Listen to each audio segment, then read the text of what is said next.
What's up, good people? I'm here with Shadow Jin, and we're going to talk about Marvel Tokon Fighting Souls, which came out not too long ago. It's been about a week now, right? So it's a good time to talk about the game, right?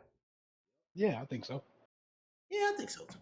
So, where should we start? Should we start with episodes, or are we talking about the whole basis of the game, or like? First off, is Arc System Um, Works that worked on this, so we already know that we in for an anime style fighting game. I mean that is So, true. The game itself yeah, is it's really good. I mean, it's really hard because I have almost no complaints about it.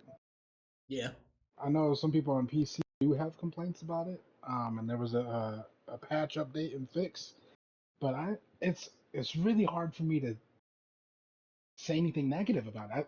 I've been loving it. I've been trying to find something that I don't like, and then I'm like, mm-hmm. I don't like it. And then, oh wait, maybe Oh. if you do it like this, it works. And then you're like, oh shit. Well, let's try to So it's keep it like, at. Well, we'll keep it simple. We'll have the good, yeah, the bad, and our final thoughts. We'll just keep it simple as that. So yep. let's get it out the way. Let's talk about the good.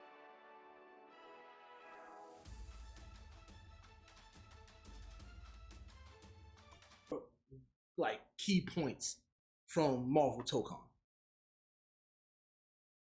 I think my biggest thing is I love how much care and passion was put into this. Um, the characters, they look beautiful. The stages, they look beautiful. The way the Mm-hmm. game moves, it it's funny because it's its own thing, but it has other things that remind you of other games, but it does it differently. And I Yeah, love that. And this is very different. And it's amazing to finally get a Marvel fighting game by itself. Not with anybody else, not any other companies or anything like that, but just Marvel characters themselves duking it out. And I've been missing that, and I've been wanting that for years. And I'm glad that we have it, and it flows so perfect. Like the characters, the story, it's really good. Um, I feel the you on that. gameplay, the gameplay is awesome. I love the gameplay because it takes me back to a reason why I love other games like 2XKO, Killer Instinct. Ah, The yes. combos you don't feel restricted. You can play in your own play style with these characters and how they play. And you could always change it up too. And that's the cool part. So no one route is always the same. You don't always have to do the same thing all the time. And I think that's amazing. Is you have that freedom of expression of how you can play whenever how you want to play. You're not tied I down to agree. okay, well, I got to play as a zoner because it's just this is a zoner. This is what he does. You may have a zoner, but that zoner has other options as well, and I like that.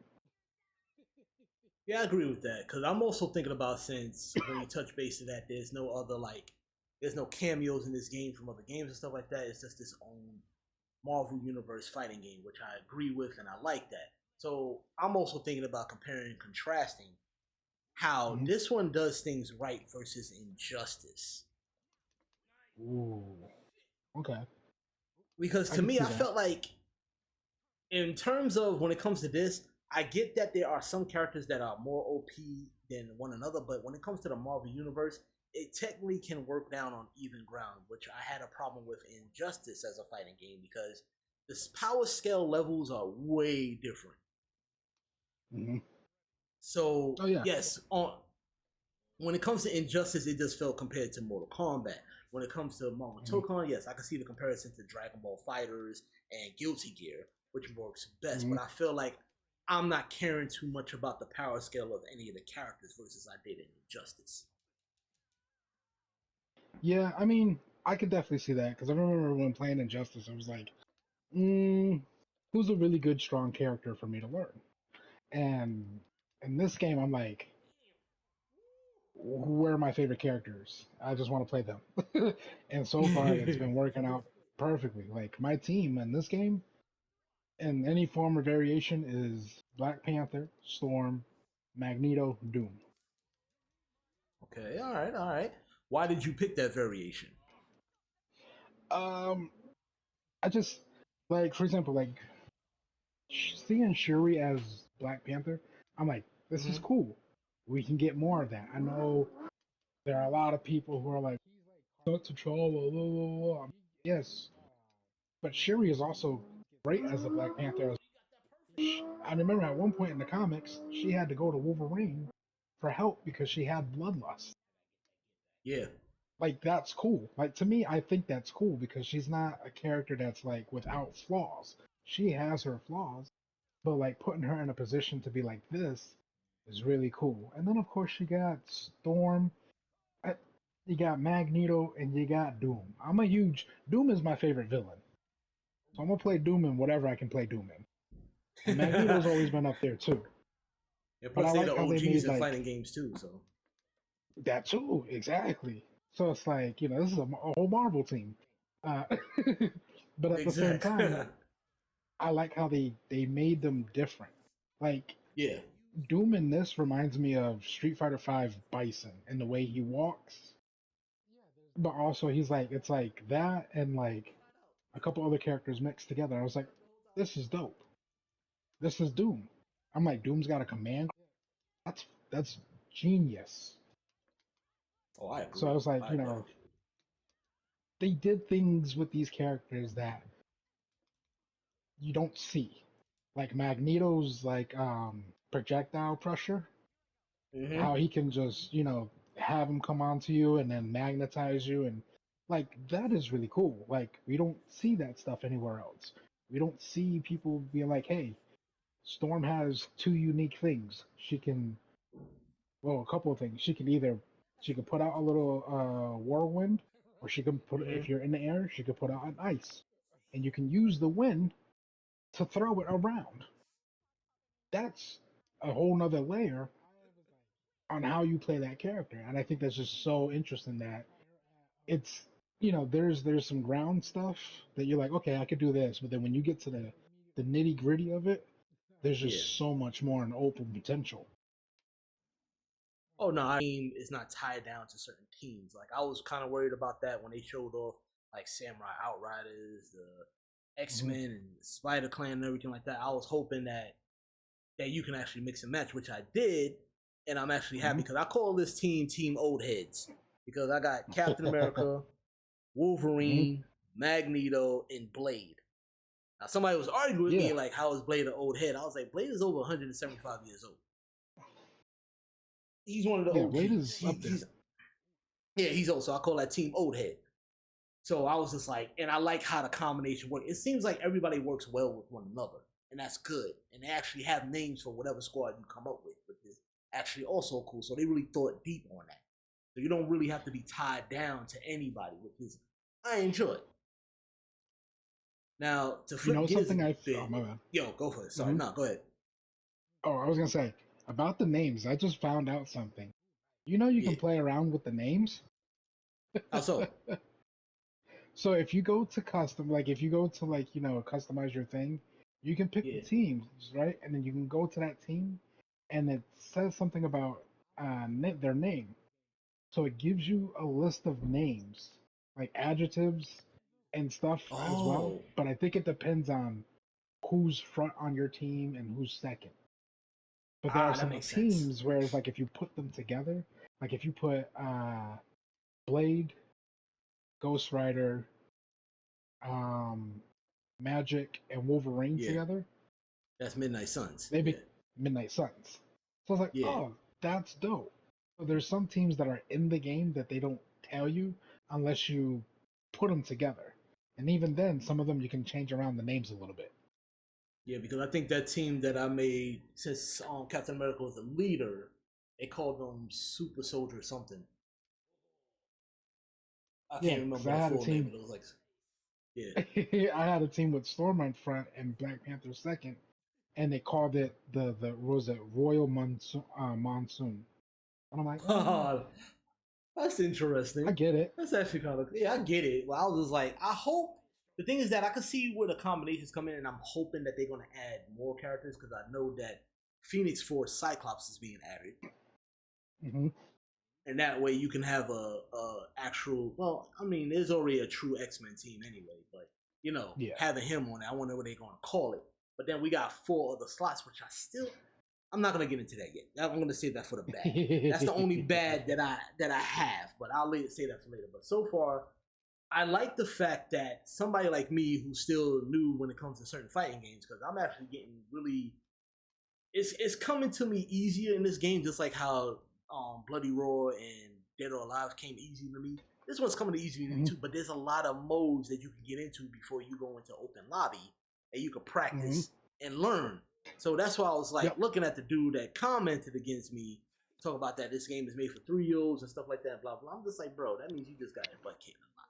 That's what it sounds like to me. You just mad at the game.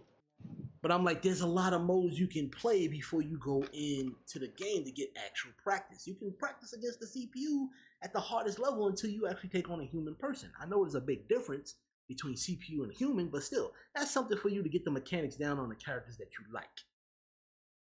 Yep. That's the first fundamental of it. Get the know back and forth of the characters that you enjoy. And then go into the game, and then that's where you gotta learn some chess. Yep.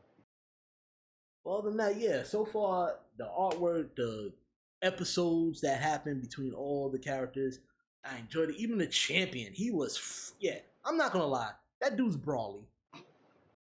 But just more annoying. Just more annoying.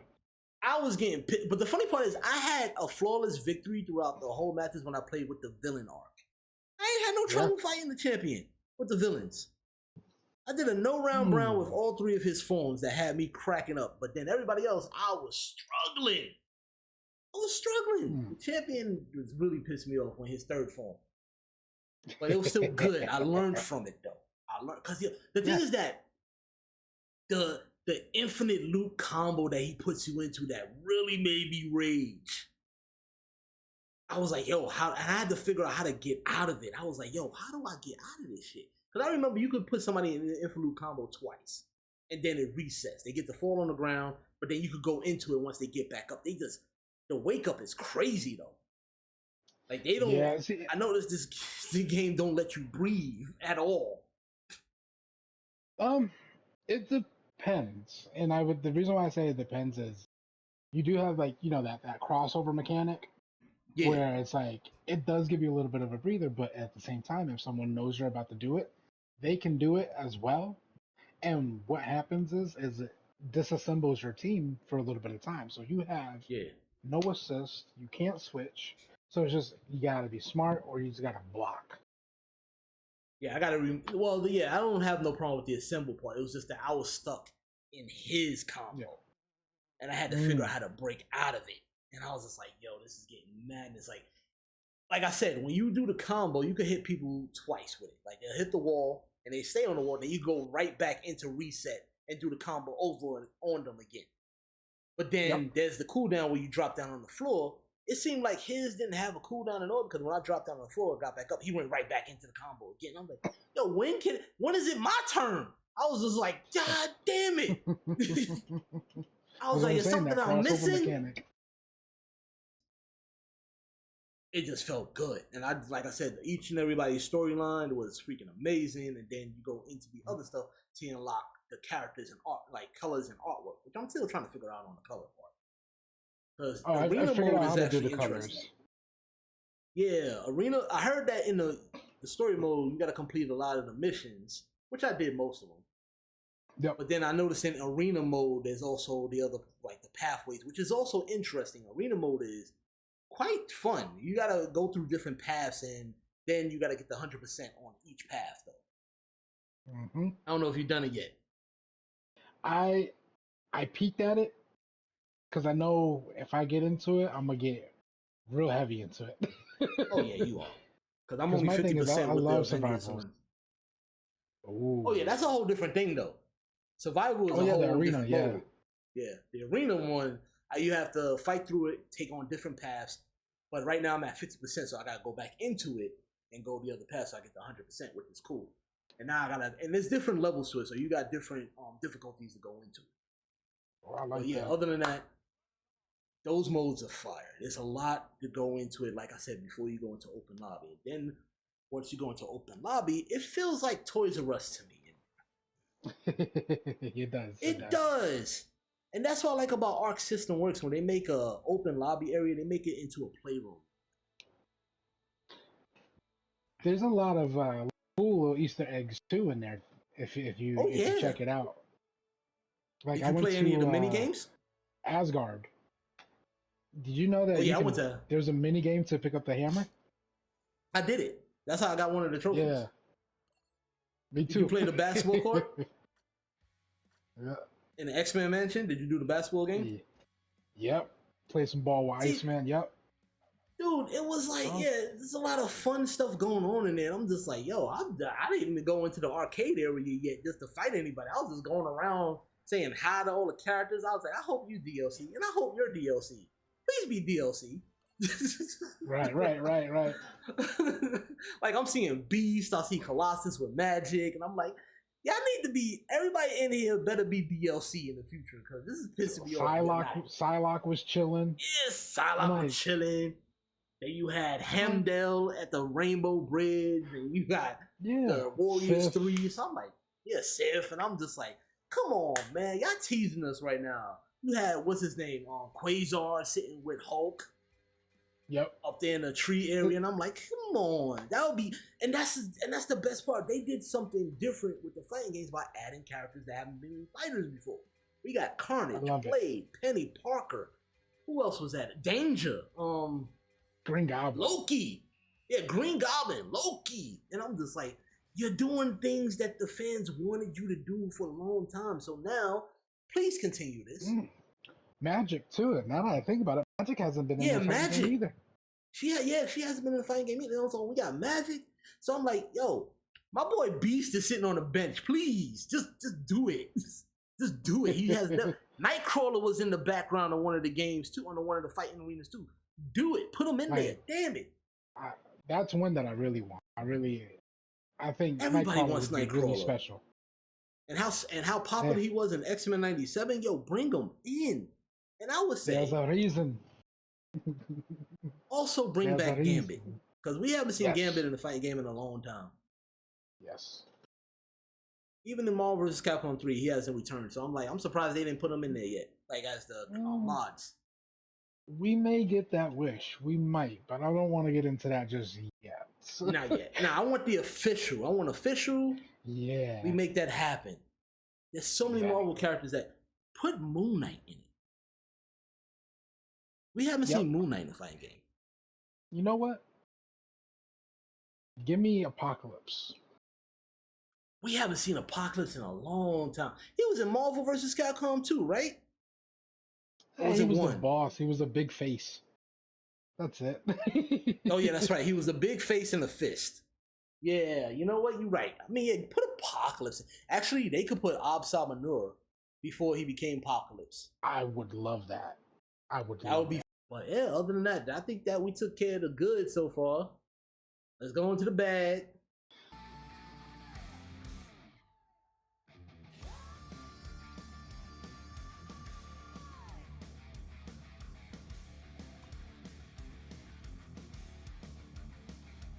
The only bad that I have about this game is that it's not on all platforms. I agree, because the whole Sony situation really irks my nerves, and I feel like, and somebody posted on Twitter about this, that so far all the Sony IPs when it comes to fighting games have not been pushed properly. No, and that's the funny thing. Okay. Like Avatar Legends is not really doing so well, apparently. Look, that's not doing well for its own KOF reasons. Somebody posted about KOF, and I was like, I don't know about that one. Like, yeah, I don't know about that one. I know City of the Wolves is doing very well. For the most part, yeah. I was just like, it still got life in it. Yeah, with the characters and being unique and everything like that, yeah, I think it still got life, but I was just like, huh. So, like, some things, but yeah, with this being an exclusive, I don't think that was the move at all. Yeah, that's the only thing, and I think that was just a monopoly play on them. Because, like, okay, why do you exclusively have rights to this Marvel game? This should be shared with everybody. So here's the cool part. You just mentioned something that kind of just struck a nerve. They never announced an exclusivity about Guilty Gear. It was just, oh, it's only coming on PlayStation. And then a couple years later, it did end up coming to Xbox. So I wonder. The only thing I would because say, this one has if Sony's like whole like well, opening thing when you turn on the game. To be fair, so did Helldivers, and that ended up on Xbox. Yeah, that was when Sony was like, okay, we'll experiment with it. And then they got like, no, we're going back to it. It's like, well, we can't take back what's already out, so. Yeah, I feel like That's if this ain't gonna do, if the sad part is, if I feel like if this doesn't do well, they will have no choice but to bring it out to other consoles.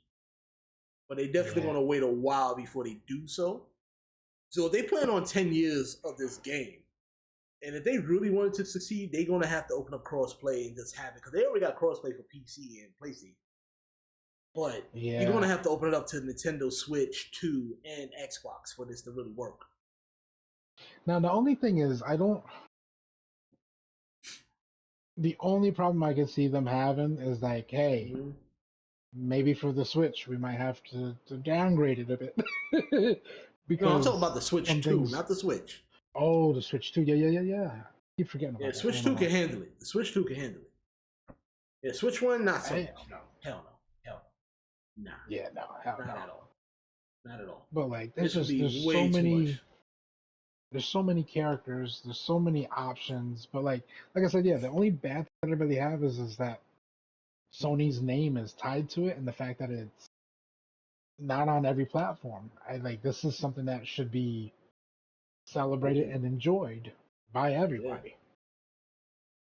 All right, so my bad for this game. I don't like the fact that they still treating DLC like a gotcha mechanic. They're not telling us. What you mean? My main problem, which is why Steam had to get on Bandai Namco and other games. When we buy something, you got to let us know what we're buying. Yeah. I don't like the question marks on DLC. We'll find out later on. I'm like, listen, no. If I'm purchasing something, I don't want a blind box when it comes to DLC. Don't blind box me. Let us know beforehand. And I thought they was going to be done with that, but this is still happening right now, because it's like, yeah, you got Cyclops. Cool. Who else is going to be there? You shouldn't have to hold that off, because if you really want to sell something, not with the blind box nonsense when it comes to DLC. We're already going to be locked into the game, so why you got to hide it? So, I hate to do this. I'm going to play devil's advocate for a second. Go for it. I get your argument with other games, because that was my issue with, and still kind of is my issue with Tekken 8, was that I purposely did not buy Season 3, because I was like, so wait, you're making me pay for a season pass for characters that I already paid for at the end of your other game, and now you want me to pay for them again when they should have been in the game automatically. Your new characters and stuff like that should have been DLC. Having me pay for Fakaram, Anna, Armor King again, all in one pack. Eddie, like, I was just like, this. Yeah, no, I'm not wasting $30 on this. I was like, if I don't learn the matchup by myself, then I'll learn the matchup from playing some of the homies. But I'm not spending $30, even as a competitor. I'm not spending the $30 to try to get ahead. I'll play those friends and I'll learn those matchups.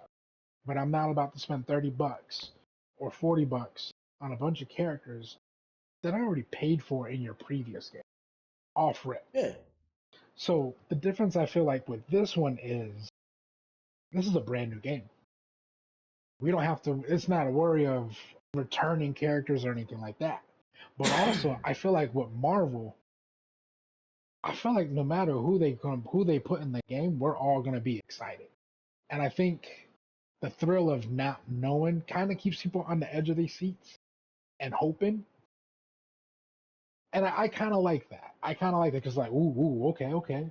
Because Marvel always does that, whether it be with their movies, with their comics, with their games. Hey, guess what? They didn't even tell us shit. They didn't even tell us till Sunday, the last day of Evo, who the last team was.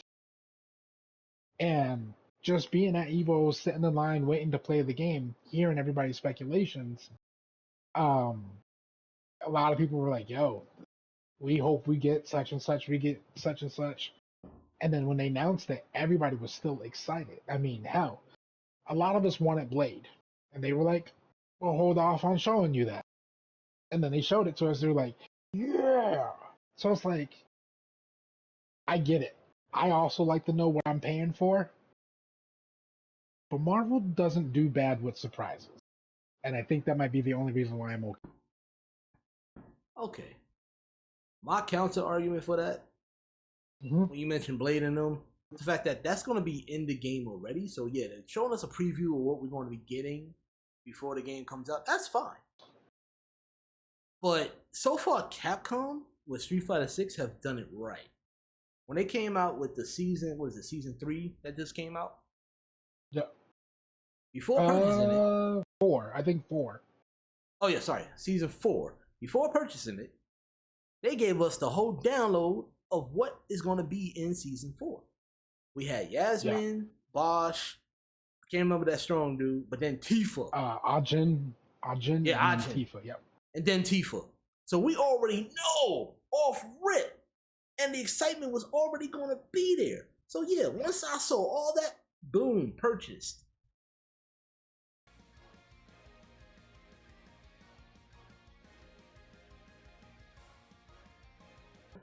Finalization. You already gave yourself this game a perfect score, which I agree with. If you don't, now I know a lot of y'all are like, no game can be perfect. I say y'all need to piss off and go in the corner, because if you can find the game with no flaws, then I say keep it 100%. CJ over here, Shadow Gen, saw no flaws, so that is his final score. Y'all just gonna have to accept that, or don't. It's whatever. That's just how I feel. You know, there are some games that, you know, some people just try to lower a score just to nitpick, but honestly, I don't see it like that. My only complaint is that the DLC is not telling you everything that's coming out. But it's whatever. I'm not going to drop a score for that. But your final thoughts, perfect score, I'm cool with that. So we good. I mean, it was hard. I almost gave it a 5 out of 5. You did give it a 5 out of 5. Oh no, yeah, I did. Shit, I wish I probably could have gave it more. I wish I could have gave it more than. I keep it simple for that. But yeah, I mean, if you're gonna give it 10 out of 10 or whatever, yeah, that's fine. I mean, I don't see a problem with it. People just want to nitpick all they want, but I'm just like, are you mad at the game because it actually is bad, or are you mad because you can't get down to mechanics? That's all it comes down to when I hear people's opinion. Or are you just following the trend of everybody else hating on shit? Because that's another thing too. Facts. It's a whole other topic, but that's another thing. It's like people hate just to hate, and they ain't really got no hate. Like I got somebody who was talking shit about the game, but don't even own it. Can't even play it. I can't even validate your opinion. You haven't spent time. You can go to a friend's house and play it if you want. Make some friends. Right. You know, like I don't know what to tell you. Go to tournaments and try it out there. That's what I was doing. We got right. I wish there was more arcades, but you know, this would be great in an arcade. I bet. Oh hell yeah, hell yeah. So yeah, final thought. Go for it. See, this is your review, so you give us a final send-off. Final thought. Game is great. The game is amazing. If it's going to have a 10-year lifespan, it's only going to get better, which is kind of hard for me to see. I mean, then again, the game's not even been out a full month yet. We haven't even seen the full depthness of what you can fully do. And that's the beauty of it, is like, there are some games that come out, you see a couple things a couple weeks into it, and you're like, all right, this is what everyone's doing. This game, I'm seeing everything. I see a lot of different things. And there's a lot of love for this game, and a lot of love that was put into it by Arc System. And I applaud them for that, because from not really knowing too much of the material to being like, okay, well, we want to take it, we want to love it, we want to understand it, and then go to Marvel. I know at first they had a different idea for it. Marvel was like, make it yours, make it your thing, do what you want with it. And then that's when they started going heavy into the research and stuff. And I love that. And it pays off. This is, as a Marvel fan and a fighting game fan, I didn't even touch on Deadpool. The fact that Deadpool literally pulls moves from every other fighting game that is out. He has supers and specials and just regular moves and taunts that are from other games. How that worked out, I have no idea. How much money did they pay? I have no idea. But it's a love letter. Yeah. Like it's a love letter to the fans of both Marvel and fighting games, and I love that. And I think there's not a lot of people who put that emphasis into it, because at the end of the day, it is the people who are fans of it that are getting it. So you show them love, and the way that you make your game, we're gonna feel it, we're gonna receive it, and ultimately it's gonna help. It's gonna make us love it even more. So it's like this game. It's hard to say that games are perfect, but so far for me, in my opinion, this game is perfect. It's got everything. Even if you're not big onto online playing, you have modes offline that you can play, and you have a lot of things to just be able to dig deep and dive into without even touching online. And I think that's amazing, especially when you don't have too many fighters that do that. Some of them do them, but they kind of do it in a very cheap way. And it's like, it's not as fulfilling. This is like, hey, we got Rumble Arena. You can run around as the little characters in your open world thing and play with other people. You can do the arena. You can do survival. You can do the story mode for all 5 teams. Not only that, doing all 5 teams gets you more colors for the champion. And if that's the thing, you beat the game, and that's what I missed. That's another thing I forgot to mention. I like how it went back to like the old school days. It was like, hey, you beat the game, you unlocked a character. I missed that. Everything's pay and grab now. But the fact that like, hey, this boss character, you can play as him. You just gotta beat him, and you can get more colors for him by beating everybody else's story. So I was like, okay, so that gives you stuff to do. Not only that, but just the tutorial and in-depth session on how to play your characters in the game. There is literally no excuse to be ass. The game doesn't give you a reason to be ass because it shows you, hey, this is what you could do. Then it gets into like the harder part of it. It was like, okay, so this is how you put this into a combo. It's like, oh, okay.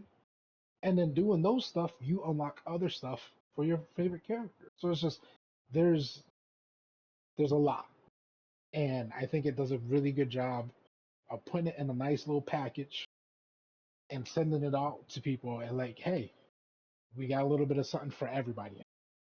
And I think that's when it comes to fighting games, because fighting games are already looked at as intimidating. I think that's great. You're gonna get more people that are going to want to play. You're gonna get more people who are interested. And then the fact that you have the simple mode for those players who prefer to play that way, it's there. Now, granted, I have my own feelings about simple mode when it comes to certain shit. That's another conversation for another day. I'm a little salty about Evo, some of that. Oh god. But yo, ladies and gentlemen, that's my boy Shadow Jin. Check us out on BourneWithTheController.com. This is our long review of Marvel Tokon Fighting Souls, but we got into it. It was good. It's a great game. Check it out right now. It's available on PlayStation and PC. Yeah, it is amazing. You got 2 different standard. You got standard version, or you get the deluxe edition for $100. I think there's 3 versions, right? No. So there's the regular deluxe, yeah, and then there's the ultimate. Gotcha. Ultimate. All right. I would say the ultimate is worth the investment. It is. It is. But other than that, yo, check out our website. Links will be in the description below. Check out Shadow Jin on his channel. He made affiliate, ladies and gentlemen, on Twitch. Yes, sir. We're gonna put his information in the description as well. Other than that, yo, we about to get in some matches. He's gonna whoop my ass for a little bit, but it's all good. Beast out, everybody, and stay frosty. Later. As